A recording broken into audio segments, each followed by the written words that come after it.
Olá, tudo bem com você?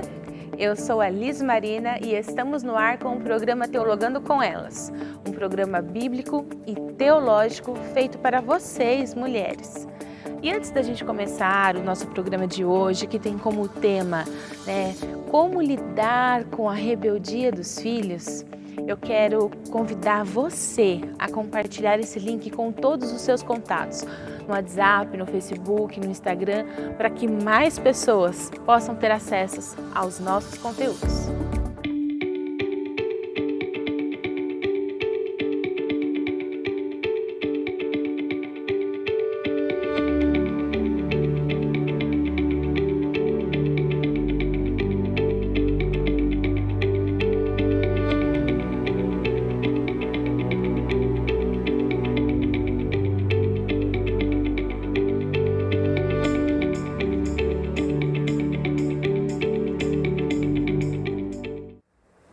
E hoje nós estamos aqui com duas convidadas especiais, a Karina e a Elisete.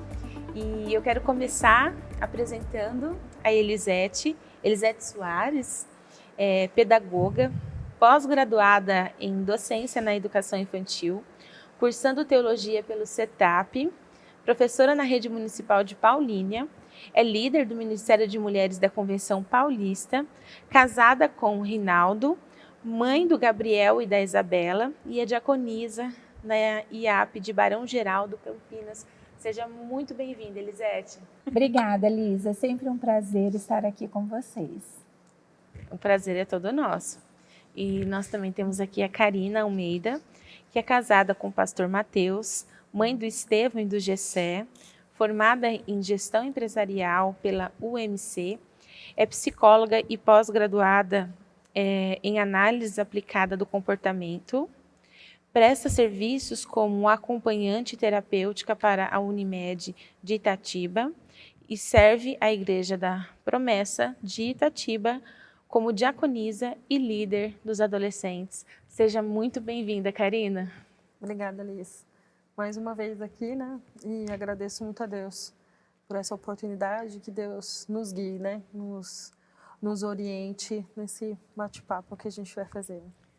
Com certeza. O tema de hoje, como eu já disse, como lidar com a rebeldia dos filhos. Um tema também muito atual e com certeza muito difícil de ser levado em prática, mas hoje a gente vem trazer aqui algumas ideias, tanto bíblicas, né, que são oferecidas pelo próprio Deus, também como experiências, né? Nós temos aqui professora, psicóloga, para nos ajudar a saber lidar com essa fase e também a sermos, né, pais conforme a vontade de Deus.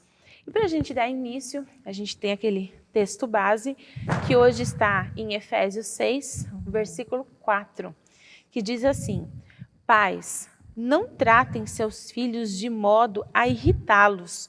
Antes, eduquem-nos com a disciplina e a instrução que vem do Senhor. Eu quero começar aqui com você, Elisete.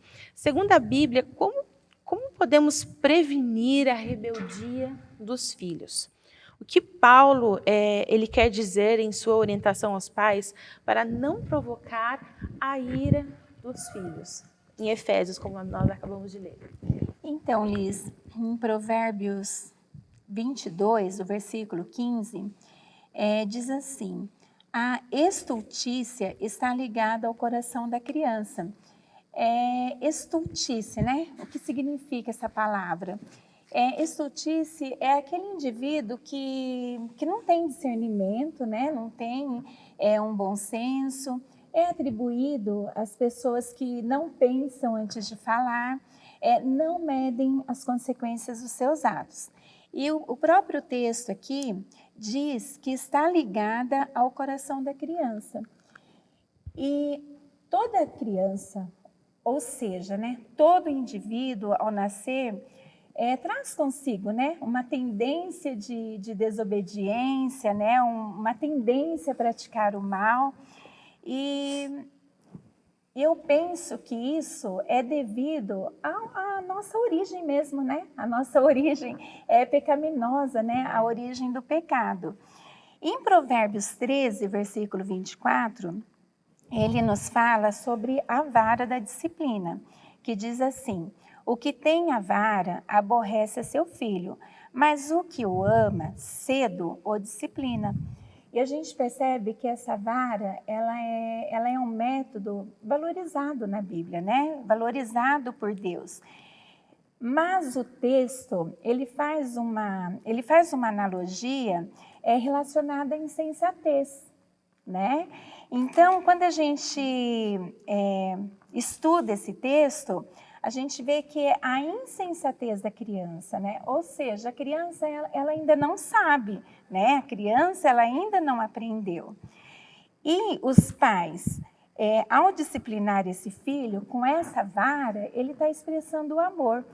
E eu acho que a Karina pode até falar com mais propriedade que eu, que a criança, ela é na primeira infância que vai sendo construído, né, Karina, que vai sendo formado, né, o caráter. Então, como pais, a gente precisa usar essa disciplina, mas também não como coisas banais, né? É a gente utilizar essa disciplina com amor, mas com coisas assim graves, né? Não é por nada que você vai estar usando essa disciplina, mas sim com coisas graves. E é necessário que, como pais, a gente comece essa disciplina logo cedo, né? Como eu já falei, e depois a Karina pode falar melhor que eu, enquanto essa criança é pequena, enquanto esse caráter está sendo formado, né?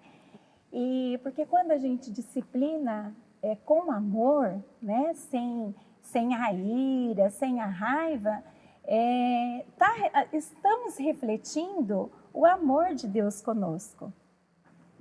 E a outra perguntinha que você fez, Paulo, né, em Efésios 6, versículo 4, que diz assim, a primeira parte do versículo: e vós, pais, não provoqueis nossos filhos a ira.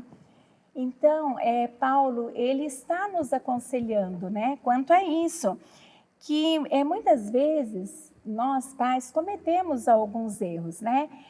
Ou a gente super protege, né, essa criança, esse filho, ou a gente age de forma assim, como um favoritismo, né, também, mentiras, injustiças, né, da disciplina. Então, Paulo, ele nos aconselha, né, para a gente prestar atenção nesses erros que a gente comete, né, e também eu acho assim que uma forma que os pais acabam irritando as crianças, né, provocando a ira nos filhos, é o desestímulo também. Nós pais devemos respeitar os nossos filhos, né, respeitar a individualidade de cada um deles. Eu, por exemplo, eu tenho 2 filhos. Um é diferente do outro. Eu não posso agir da mesma maneira, né? Eu tenho que respeitar a individualidade de um e a individualidade do outro, né? E Paulo, ele faz isso muito bem quando ele coloca, pai, mãe, prestem atenção, né? Não provoque a ira nos seus filhos. Uhum. Porque é aquele negócio, a gente fica assim, a gente tem que honrar o pai e a mãe, olha pro filho, você tem que me obedecer porque é um mandamento bíblico. Mas tem um conselho muito importante para os pais também, como a Elisete falou, né? Esse negócio de respeitar a individualidade do filho, não provocar ira no nosso filho, como que a gente faz isso? Eu acho que, em primeiro lugar, tendo a ideia muito bem formada dentro de nós de que os nossos filhos não querem um pai e uma mãe que sejam super-heróis, né? Uhum. Eles querem pais transparentes e sinceros. A gente provoca muito a ira no nosso filho. Eu e o Matheus, a gente sempre conversa sobre as nossas criações, como que a gente foi criado, né? Hoje a gente tem uma oportunidade muito grande, graças a Deus, de ter conversas muito sinceras com os meus sogros. Os meus sogros, eu vejo a maneira como eles tratam o Matheus, a minha mãe já faleceu, né? Mas eu me lembro da minha mãe, por exemplo, de conversas muito abertas com ela. Eu me lembro da minha mãe me dizendo... Ai, gente, desculpa, tem uma mosca na minha perna.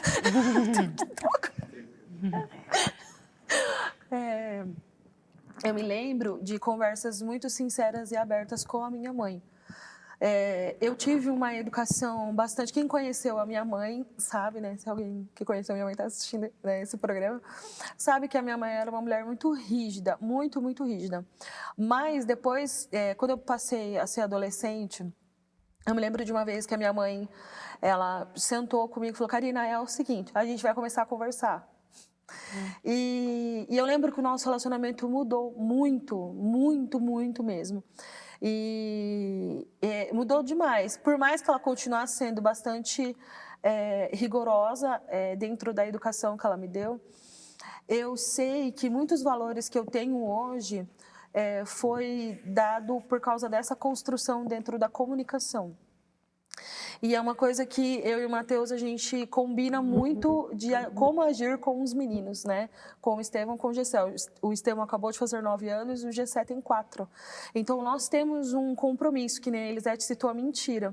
Nós temos um compromisso de nunca mentir para os nossos filhos. E, às vezes, é uma coisa que eu não tenho muito orgulho de dizer, às vezes eu me pego querendo falar alguma coisa. Ah, mas isso aqui... E o Estevão vem, não, isso é mentira. Foi algo que nós construímos juntos com o nosso filho, na base da comunicação. Ele já sabe, ele tem 9 anos, ele tem perfeitamente formado dentro dele o conceito de mentira. Ele sabe o que é enganação, o que é mentira. E é muito difícil não mentir para o filho. É muito mais fácil você chegar e mentir para o seu filho. Mas hoje a gente fica... O pai e a mãe sentem muita culpa, né? E às vezes eu me pergunto, meu Deus do céu, será que eu estou fazendo alguma coisa certa? E aí a gente escuta alguma coisa e fala assim, alguma coisa certa nós estamos fazendo. E tudo isso é com base no diálogo, é com base na conversa, com base na sinceridade. Existem momentos, foi como a Elisete falou, eu concordo, a gente não pode corrigir o nosso filho de qualquer jeito. A gente corrige o filho como que a gente corrige. E tem o conceito sobre a vara, né? Se a gente tem espaço para falar sobre a vara. Com certeza. Acho super interessante a conversa que a gente teve sobre a questão assim, você tem que corrigir com a vara, igual a Elisete leu na Palavra de Deus, corrigir com a vara. Mas qual é esse conceito de corrigir com a vara, né? Tem um estudioso que diz que não é para você ter a vara atrás da porta, que a gente já viu, né? Eu já vi, não vamos expor a pessoas. Mas a gente já viu que tem pessoas que têm a vara sequinha lá, atrás da porta, e mostra pro filho, qualquer coisa, ó, a vara tá ali. Mas ameaça, não. Né? Ameaça. As ameaças, ameaça, elas também iram os filhos, com certeza. né? Qual é o conceito da vara, né? Não é pegar a vara pronta que está em cima da geladeira, atrás da porta e facinho de pegar. É o pai e a mãe sair de onde ele está, daquela situação, e andar até o local onde essa vara está plantada, e ele colher essa vara e ele voltar com essa vara. E nisso, esse pai e essa mãe tem o tempo de corrigir, não com ira, e não nervoso, e não descontando uma raiva em cima de seu filho. Mas com sabedoria, Quando né? for corrigi-lo com amor, de cabeça fria, de cabeça fresca. Por quê? Porque de cabeça quente nós não devemos fazer absolutamente nada, muito menos corrigir o nosso filho. É obrigação do pai e da mãe corrigir esse filho, mas não com raiva. Porque a nossa raiva passa para os nossos filhos. Nossos filhos são esponjas. A Elisete tem filhos adultos já, né? São jovens adultos. Deve ter muitas experiências para contar. Nossos filhos são crianças ainda. O Estevão, que já vai entrar na pré-adolescência. Não é com raiva que se corrige os nossos filhos.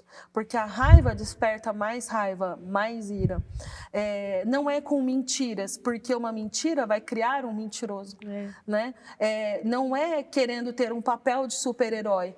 Porque o super-herói, O único super-herói que nós devemos dizer para o nosso filho que existe é a pessoa de Jesus.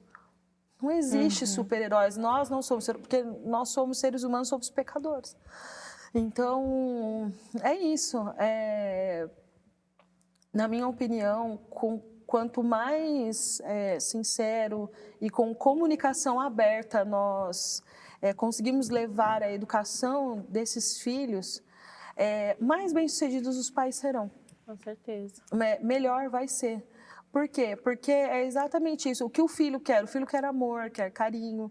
Só que nós devemos ser amigos dos nossos filhos, mas nós não devemos esquecer da nossa missão, da nossa tarefa, que é criar esse filho para ser um adorador da pessoa de Jesus.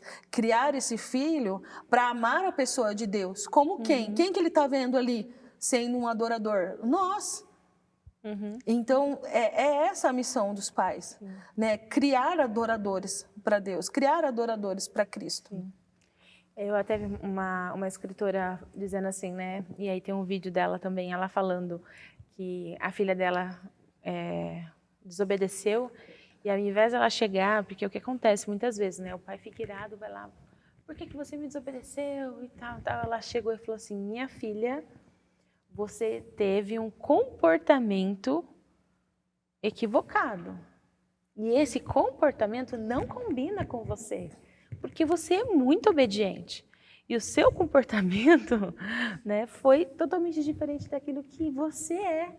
Então, assim, a gente precisa de sabedoria para falar, porque isso tem consequências e consequências que virão, né? E é isso que a gente vai falar agora nessa segunda pergunta. E eu já quero começar aqui com a Karina. O que vocês, né? Vocês acham que a maneira como os pais vêm educando, né, os seus filhos pode influenciar tanto para o bem ou para o mal? E o que a Bíblia fala sobre a disciplina dos filhos? Vamos lá. Eu quero ler algumas passagens bíblicas, se a gente tiver um espacinho aqui. Com certeza. E eu deixei separadas as passagens bíblicas para a gente ler. Em Efésios 6:4, que a Elisete começou lendo, deixei até separado. Efésios 6:4 diz assim: Pais, não tratem seus filhos de modo a irritá-los, antes eduquem-nos com disciplina e a instrução do Senhor. Então, com base nesse texto, a gente vê que tem a ocasião certa para fazer isso. Foi como a Elisete disse, a ocasião certa, que ocasião certa é que eu tenho que disciplinar meu filho? Hoje, seus filhos adultos, Elisete, sei que é a Alice que faz as perguntas. Mas agora é a ocasião certa para você sempre estar disciplinando-os? Não. Não, é aquilo que eu coloquei, né? É na primeira infância, Na primeira infância. Na primeira infância Nós temos essa oportunidade. Então, depois até mais para frente dá para falar sobre isso. Mas hoje, eles adultos, 22, 25 anos, eles têm a vida deles. E eu e o meu marido, e o Rinaldo, a gente precisa confiar na educação que a gente deu, que foi dada lá atrás, né? Porque agora, eles têm a vida deles e eles sabem, né? Que dependendo das escolhas, tem consequências, né? Para o bem ou para o mal. Então, a nossa oportunidade, a oportunidade que a gente tem, ela é única. Não é que ela seja uma vez só, não é que... Eu discordo um pouco de pessoas que dizem, cresceu, não tem mais jeito. Meu amigo, se há vida, há esperança. Se tem vida, tem jeito, né? Mas Karina, a oportunidade... pode falar. Dá licença, só um minutinho. Não que a gente não vai continuar a orientar, né? Sim. A gente orienta. A educação, ela continua, mas eu falo assim, que aquela construção... O molde do caráter. Né? Então, era exatamente o que eu ia dizer. Hoje é mais uma infância. pegada de conselho, Sim. é uma pegada Uma diferente que se né? tem com eles, né? Mas essa oportunidade de disciplinar, o molde do caráter, como tu está se formando, é quando é criança. Sim. É na primeira infância. Sim. Então, é essa oportunidade que os pais têm. Então, tem a hora certa de nós fazermos isso. E foi como você falou, a sabedoria ela vem do alto.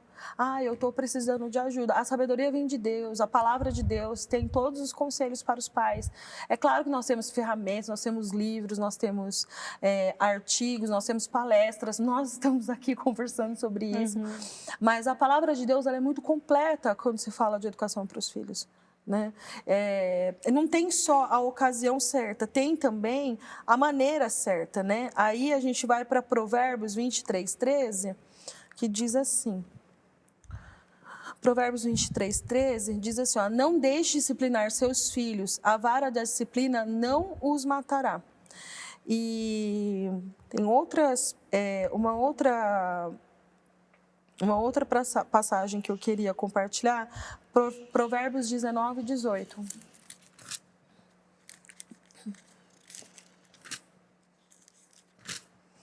Provérbios 19:18 diz assim, discipline seus filhos enquanto há esperança. Do contrário, você destruirá a vida deles. A gente tem um poder gigantesco nas nossas mãos. Eu acho bacana a Elisete estar aqui e a gente falar dos filhos dela. Porque até onde eu sei, eu não os conheço de convivência, né? Mas são jovens adultos e que estão cursando faculdade e estão dentro dos caminhos do Senhor. Isso amém. É um exemplo, amém, glória a Deus por isso, porque isso é um exemplo muito grande para uma mãe como eu e para outras mães que estão assistindo a gente. Por quê? Porque esse é o objetivo. Porque isso é o que a gente tem que querer, almejar e o nosso coração, o meu coração como mãe tem que arder por isso, para que meus filhos sejam seres humanos pensantes, né? Porque infelizmente existe essa ideia do crente, é muito esdrúxulo, né, essa expressão, crente não pensa, crente não é inteligente, crente isso, crente aquilo. E não, nossos filhos precisam estudar sim, precisam estudar na escola, eles precisam almejar um emprego, almejar uma profissão, eles precisam almejar sim isso, precisam querer estudar, né? Porque isso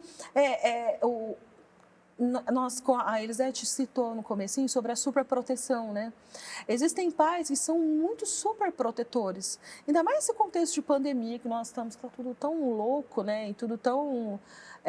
nós vemos discrepâncias de vários lados, de várias opiniões, mas a palavra de Deus diz que nós podemos destruir a vida dos nossos filhos. Nós temos esse poder na nossa mão.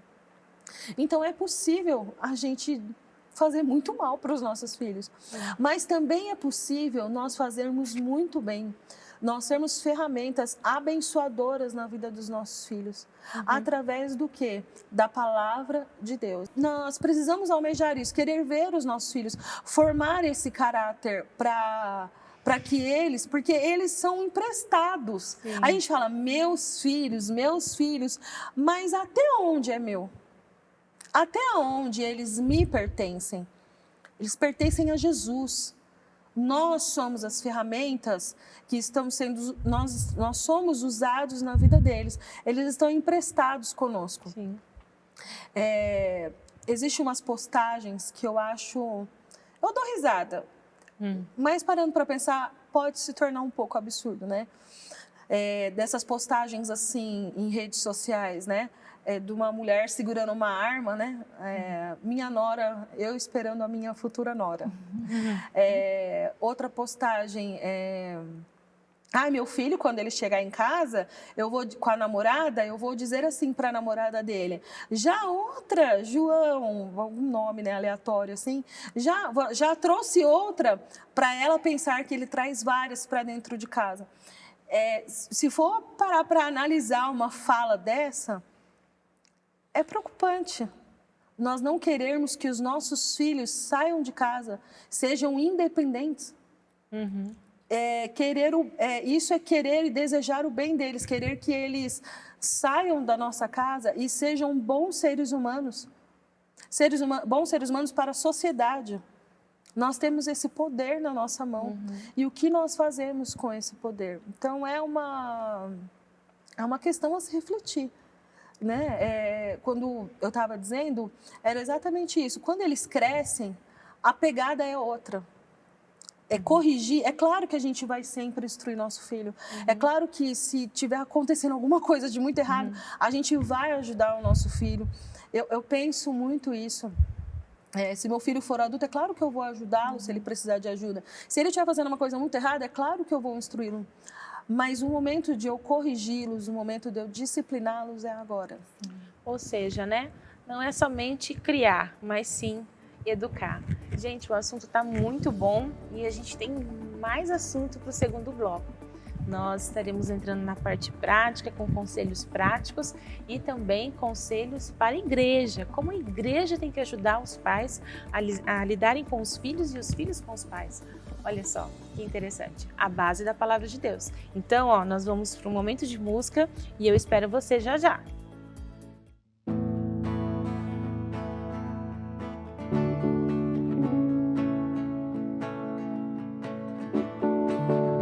Castelo forte é o nosso Deus,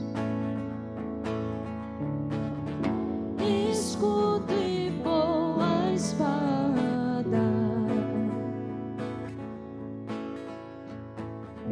Com seu poder defende os seus, a sua igreja amada.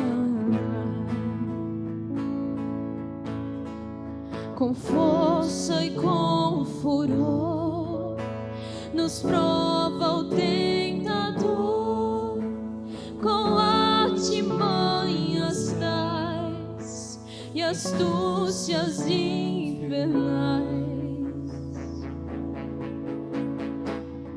Iguais não há na terra.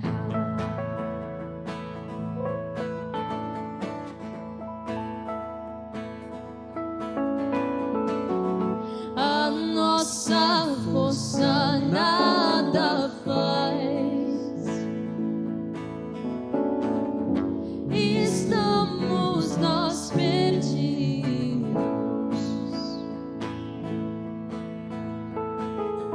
mas nosso Deus socorro traz,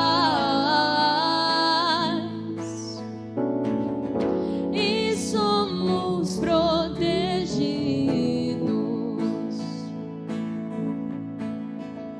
Defende-nos, Jesus, o que venceu na cruz, Senhor dos altos céus, que sendo o próprio Deus,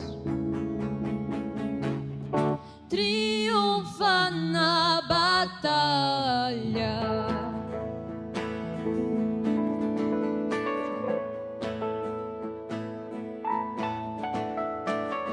Sim, que a palavra ficará.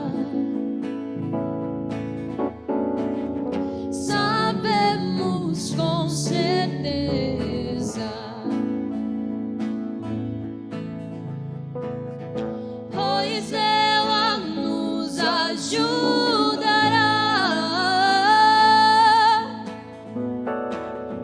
Com armas de defesa, se temos de perder família, bens, poder, embora a vida vá, por nós Jesus está,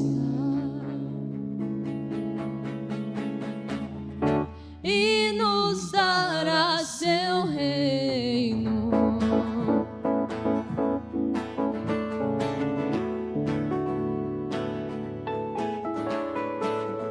Castelo forte é o nosso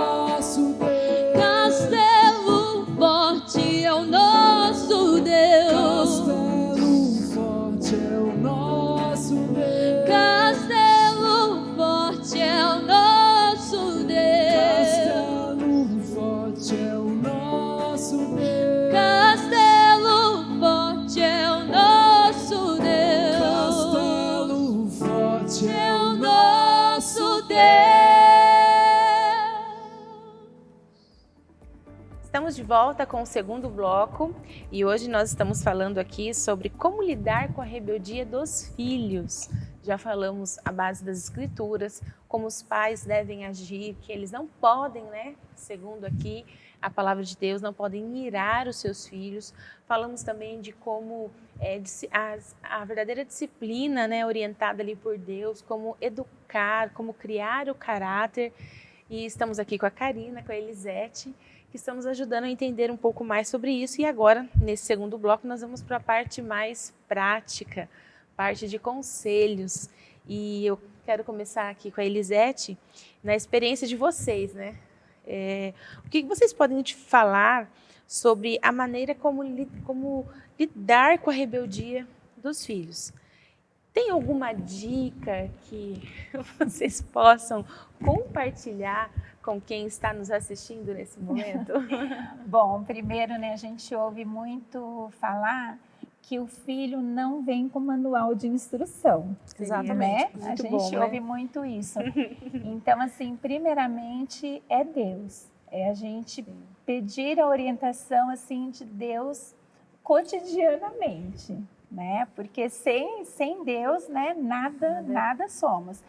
Mas, antes de tudo, é ensinar a criança desde cedo o caminho que deve andar. Provérbios 22, o versículo 6, diz isso, né? Ensinai a criança, né, no caminho em que deve andar e ainda quando estiver velho, ele não se desviará dele. Então, antes de tudo, e ainda assim, Liz, né? Ainda a gente ensinando essa criança, ainda assim, não temos a garantia de que ele não vá apresentar um comportamento de rebeldia, né?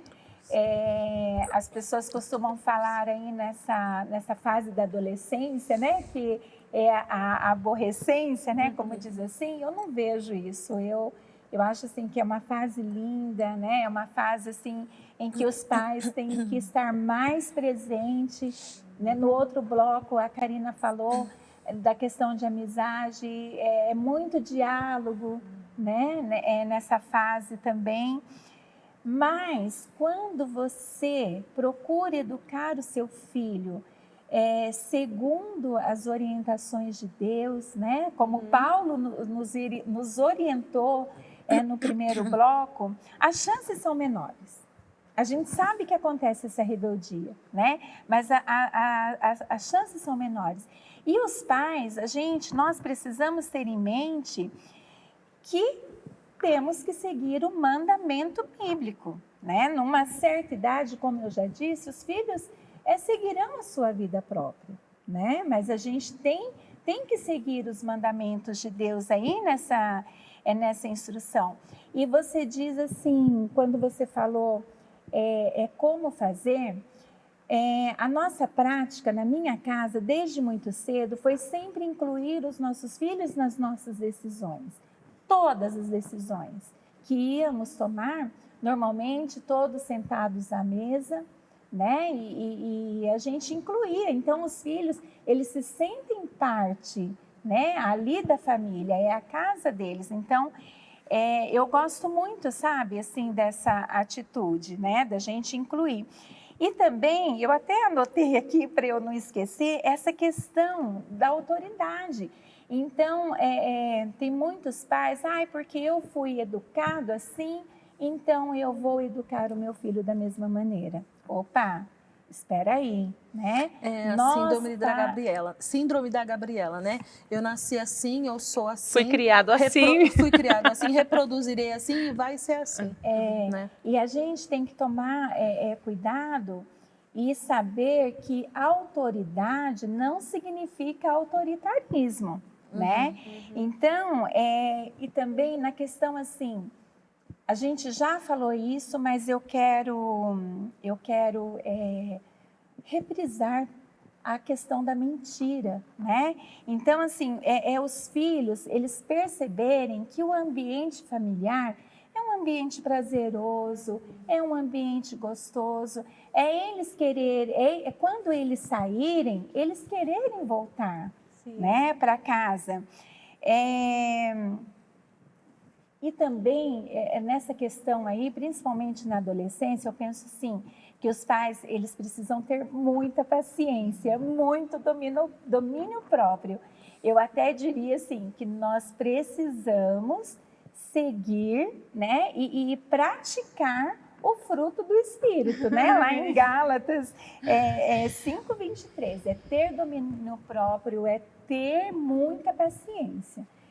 Não seria um conselho, né? Mas eu seria assim, o que nós tentamos fazer em casa e graças a Deus até agora parece estar dando certo.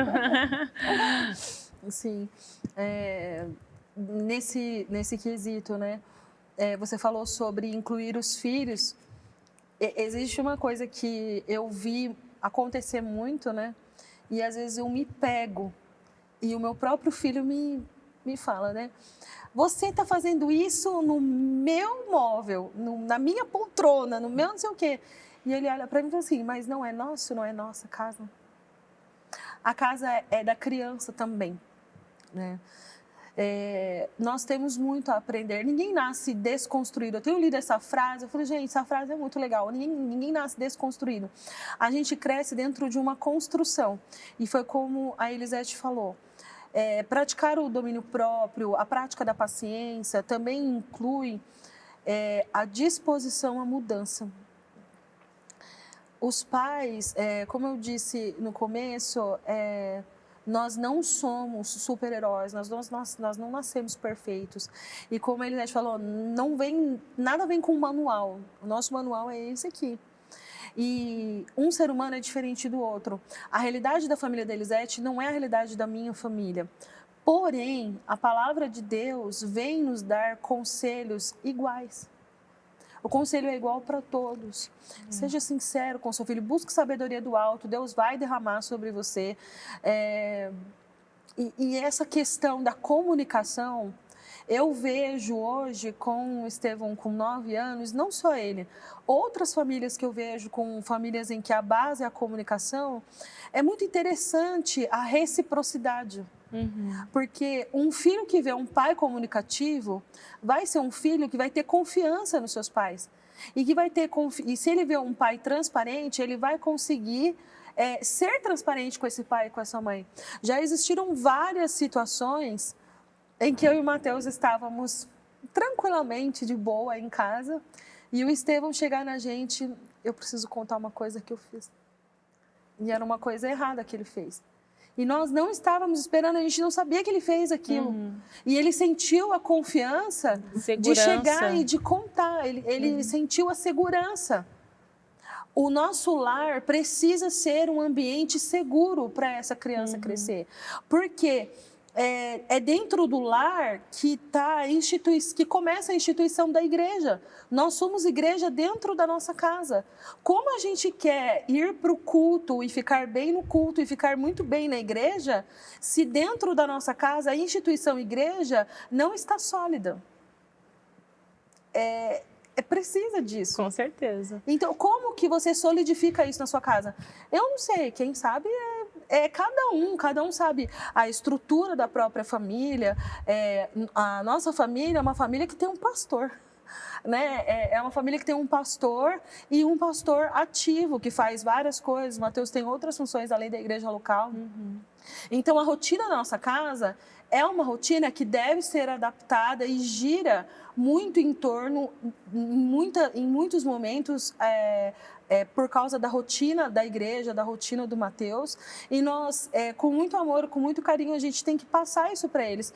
E que isso não seja apenas uma obrigação, porque somos salvos, é a nossa obrigação servir a Deus. Então, ele tem um pai que é pastor, mas a rotina da nossa casa é diferente da rotina de uma casa que tem pais que entram 7 horas da manhã no serviço e saem às 5 horas. É diferente. Então, dentro da minha realidade, o que eu posso fazer? Então eu vou pedir sabedoria para Cristo, eu vou procurar a palavra de Deus, eu vou orar com os meus filhos e eu vou procurar saber como que eu lido com a situação dentro da minha casa. Eu acho que cada família precisa, a Elisete deu o exemplo que para ela funcionava. Todos sentarem ao redor da mesa, a gente lá em casa senta no sofá. A gente vem cá que nós vamos conversar. E todo mundo senta no sofá, né? E aí a gente conversa e pro Gessé, a gente já conversa bastante com ele, embora ele não entenda algumas coisas, que ele tem apenas 4 anos. Mas muitas coisas o Gessé já sabe. Mas por mais que ele não entenda, ele já está crescendo sabendo que meu pai e a minha mãe estão conversando comigo. É interessante, né? A gente precisa que o Gessé cresça com essa ideia.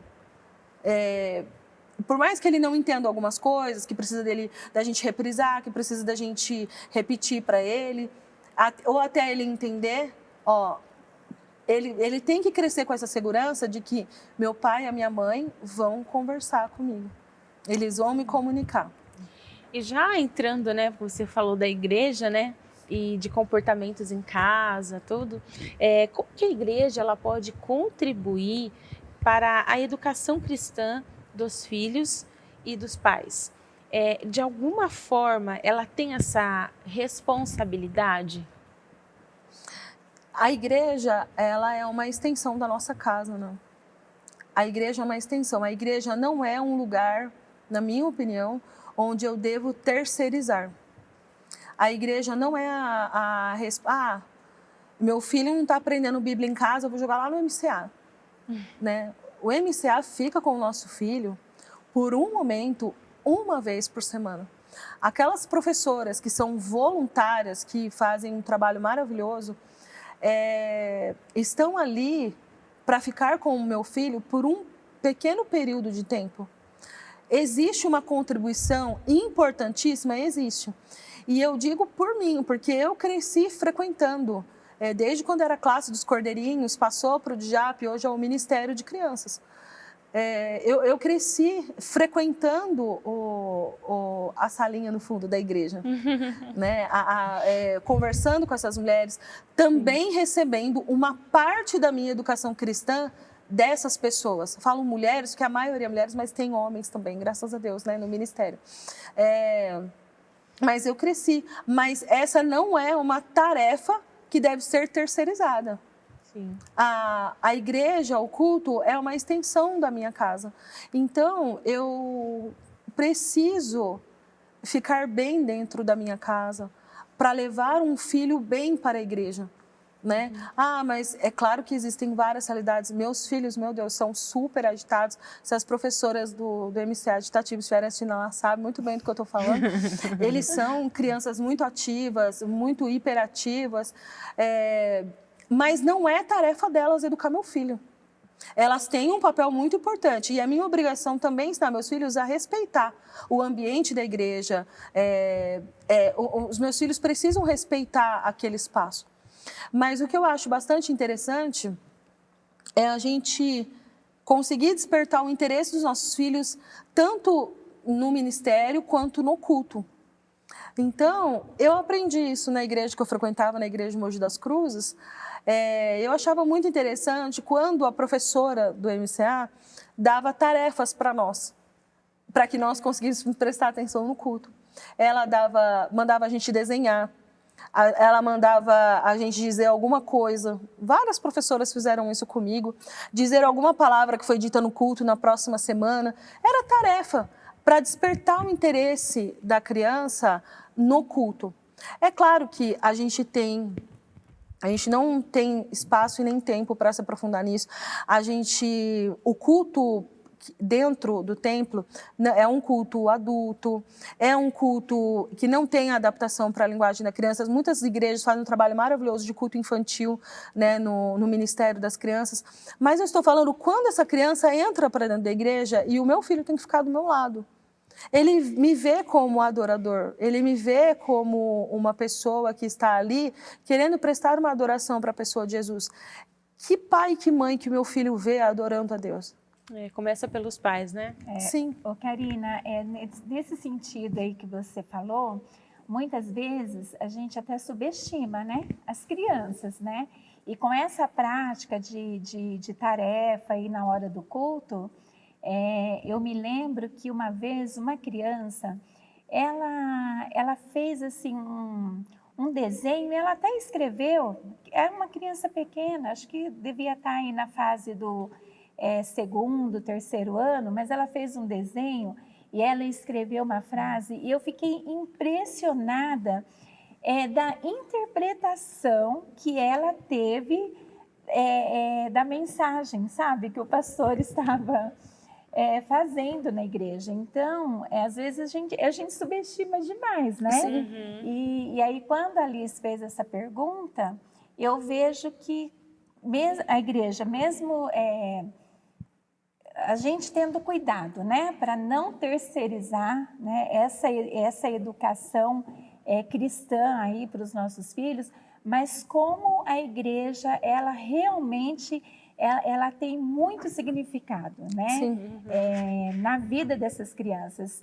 E eu até quero dizer que às vezes os pais não querem muito levar a criança na igreja porque acham que vai dar trabalho, né? Mas não deixem, pais, não deixem de ir para a igreja e levem os seus filhos sim, porque tem uma relevância muito grande aí para as nossas crianças. A palavra de Deus fala sobre a gente inculcar a palavra de Deus.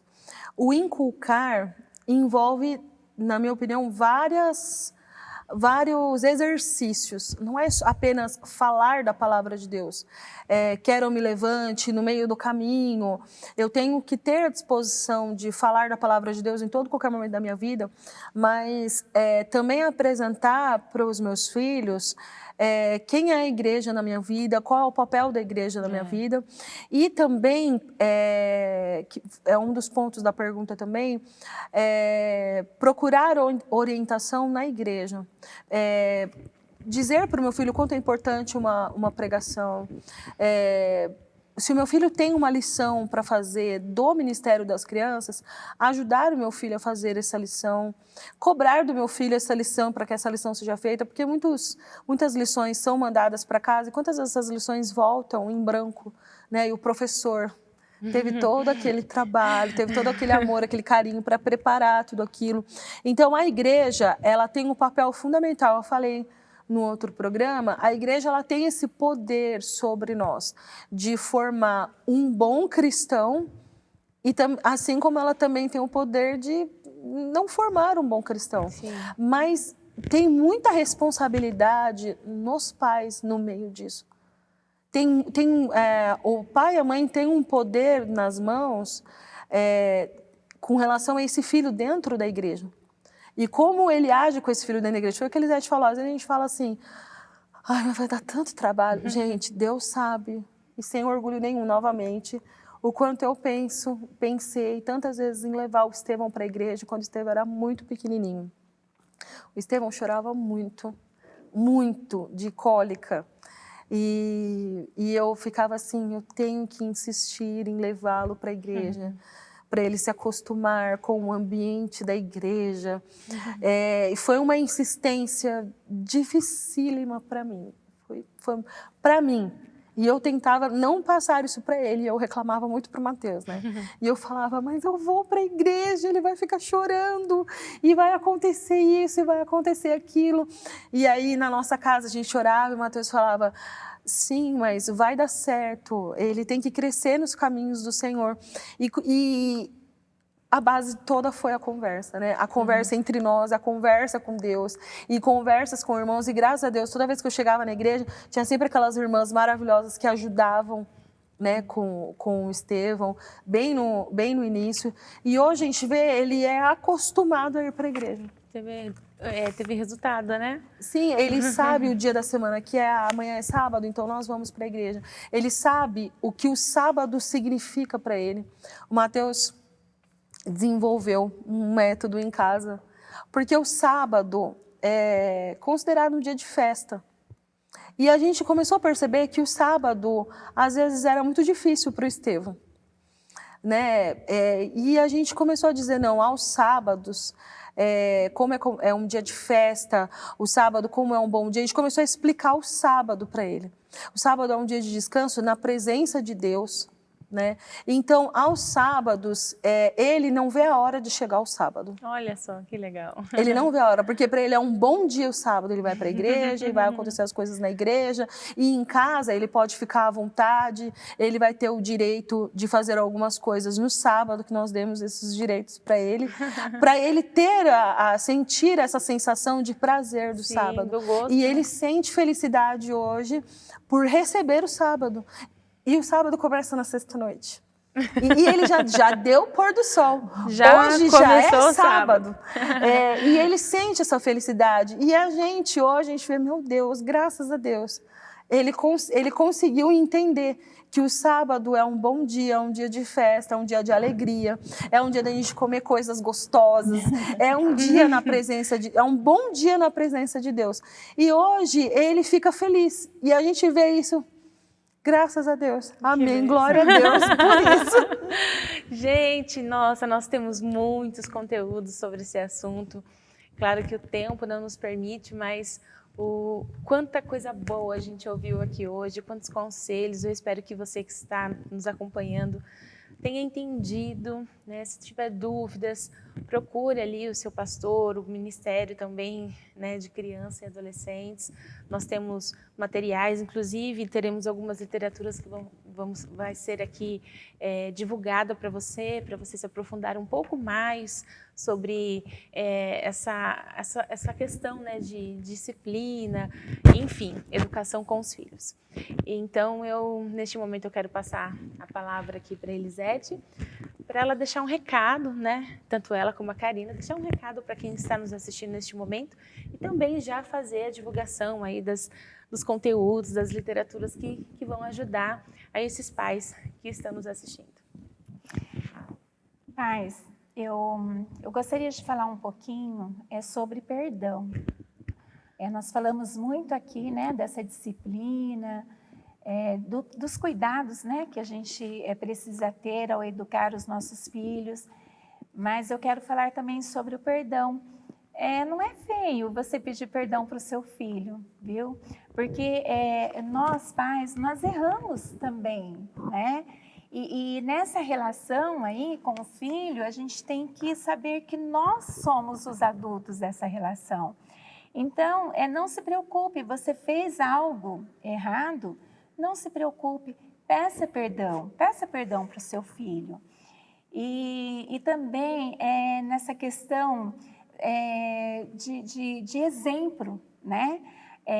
As palavras são muito boas, mas também o exemplo, né? Como esse seu filho está vendo você, né? Então, muitas vezes eu peguei os meus filhos fazendo coisas que eu não tinha ensinado. Isso quando eles eram crianças ainda.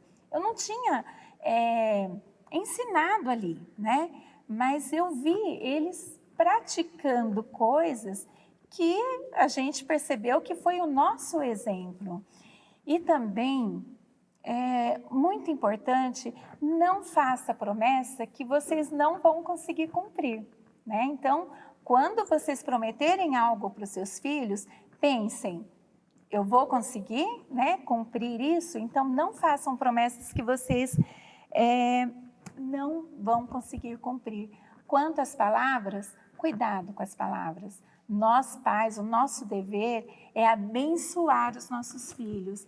Cuidado com as palavras ruins, né, que você fala para o seu filho, porque palavras, elas magoam, né? E às vezes a palavra, ela dói mais do que um beliscão, né? Às vezes, né, a gente precisa ali dar um beliscãozinho, né? Então, prestem atenção, cuidado com as palavras. E para finalizar, eu quero deixar uma frase que me impactou muito quando eu li essa frase. É de um comentarista, não sei se eu vou conseguir falar o nome dele certo, mas é Wiersbe, né? Eu acho que é mais ou menos isso, que ele diz assim: quando o lar é governado pela palavra de Deus, podemos convidar anjos para se hospedarem conosco e eles se sentirão à vontade. Então, fique com essa palavra, fique com essa frase, né? Convide os anjos para morar na sua casa e sigam a orientação do nosso Deus. E como indicação, tem esse livrinho aqui, ele é bem antigo, é Pai e Filhos, é uma relação que faz diferença.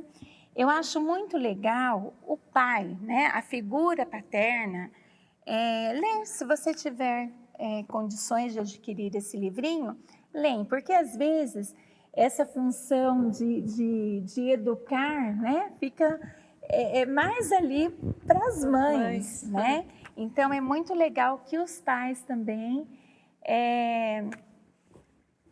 deem uma lidinha, né?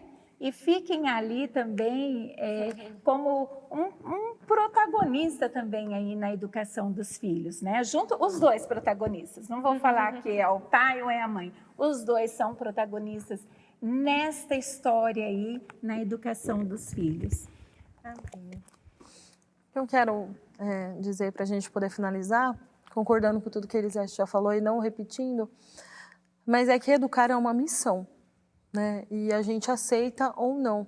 Quando a gente não aceita, há essa relação conflituosa, né? Muito, muito conflituosa. Mas quando a gente aceita, fica mais fácil.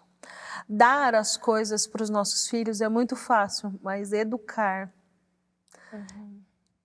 é muito difícil. E não é para todos, é para quem aceita esse chamado. O chamado da educação, ele tem muito a ver com o discipulado, né? Quando nós nos colocamos à disposição de Deus, nós aceitamos a missão de discipular os nossos filhos. E como eu disse, dar coisas materiais, dar tudo que o filho pede, isso é tudo muito fácil. Mas o discipular, criar um adorador da pessoa de Jesus, esse deve ser o nosso objetivo como pais dos nossos filhos. E tudo debaixo da poderosa mão do Senhor Jesus, com a orientação divina, com a palavra de Deus como base. Eu queria deixar uma sugestão de leitura, que eu gostei muito de ler, que é As 5 Linguagens do Amor da Criança. Esse livro, para mim, foi um divisor de águas e eu li ele antes de eu ter os meus filhos. E sugestão de leitura nós temos diversas mesmo. Mas é bacana o que esse autor fala, o Champman, sobre a gente identificar a linguagem do amor do nosso filho, tudo que Elisete já falou com relação a respeito, com relação à individualidade, a gente conseguir enxergar tudo isso. Esse livro tem muitos bons conselhos. A palavra de Deus, né? Por favor, jamais deixar de falar da palavra de Deus, né? Porque ela é o suporte para tudo e o primeiro suporte na educação dos filhos. E basicamente isso, a Liz vai falar do Clarim, a Liz vai falar. É isso aí, nós também temos aqui essa edição do Clarim, que tem como o título, né? Dependência emocional. Temos aqui também alguns artigos que falam sobre a família, como nós devemos ali cuidar dos nossos filhos, quando existe o amor saudável, né? Que a gente acha que o amor só é doentio na vida conjugal, pode existir, né? Mas pode também existir com os filhos. E nós precisamos, de fato, estarmos atentos a isso. Karina, Elisete, muito obrigada pela participação de vocês. Foi um imenso prazer receber vocês aqui no Teologando mais uma vez com a gente. Temos certeza que muitas pessoas aprenderam hoje. Eu aprendi, que ainda não sou mãe, mas já estou aí criando aí uma carreira antes de ser, né? Mas que Deus abençoe grandemente a vida de vocês. Amém. Obrigada também você que está em casa por estar conosco, por assistir o nosso programa, por comentar, curtir. E é isso aí, continue compartilhando para que mais pessoas possam ser alcançadas. Quero pedir aqui para a Karina nos direcionar com uma oração final. Ore você também aí de casa conosco. Senhor Deus, muito obrigada, Senhor Jesus, por estarmos aqui. É em seu nome que nós começamos, é em seu nome agora que nós vamos nos despedir. E orando especificamente por essa missão que o Senhor deixou nas nossas mãos, de discipular os nossos filhos, na idade, qualquer que seja a idade, qualquer que seja, meu Deus, a fase que nosso filho esteja. Em nome de Jesus, coloque amor nos nossos corações, eu te peço, no nosso, na vida de quem está assistindo. O assunto é vasto e extenso, mas é o Senhor, meu Deus, que conhece a realidade de cada um e que coloca, Senhor Jesus, a orientação correta no coração de cada um. Que o seu Espírito Santo continue nos guiando, que o seu Espírito Santo continue abençoando e dando disposição a todos nós dentro dessa missão. Em nome de Jesus, amém.